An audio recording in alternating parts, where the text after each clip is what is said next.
One day, as the companions were gathered around him, the Prophet ﷺ shared a gut-wrenching reminder.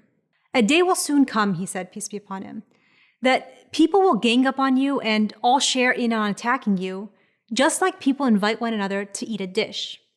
Meaning that it'll be all too easy to come after the Muslims.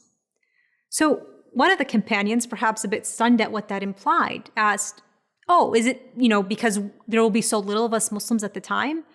Are we just going to be outnumbered?"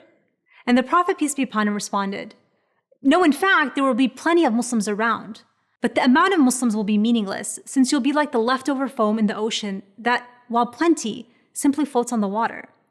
Your enemies will have no fear or respect for you, and Allah will place al-wahn in your hearts."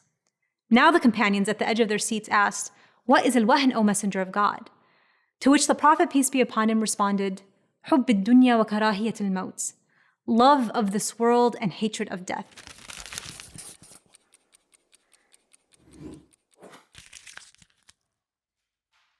You might be wondering, what does hadith have anything to do with good habits and being productive with our time?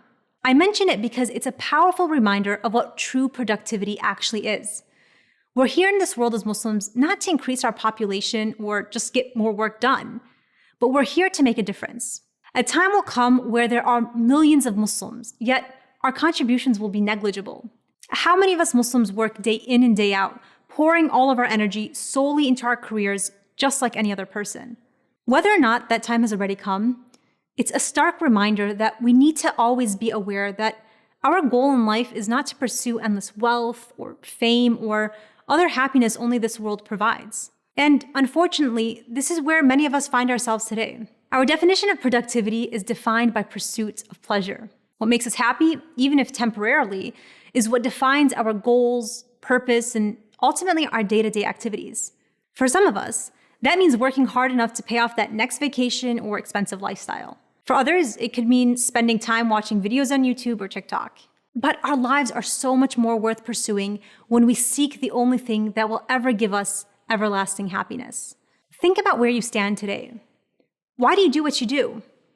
What are your strengths and weaknesses? And what do you need and even want to do to reorient your purpose? And by the way, as you engage in this self-reflection, don't feel like you need to start from scratch or that you have one too many things you need to work on. Remember that ultimately this religion is easy and meeting our goals is never out of reach. The Prophet ﷺ said, "Inna ad-dina yusr," this religion is easy. Whoever makes it hard, it's going to become hard.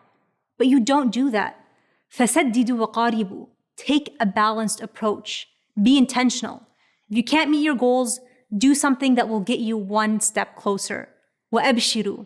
Give glad tidings. Keep your head up and encourage one another to do good.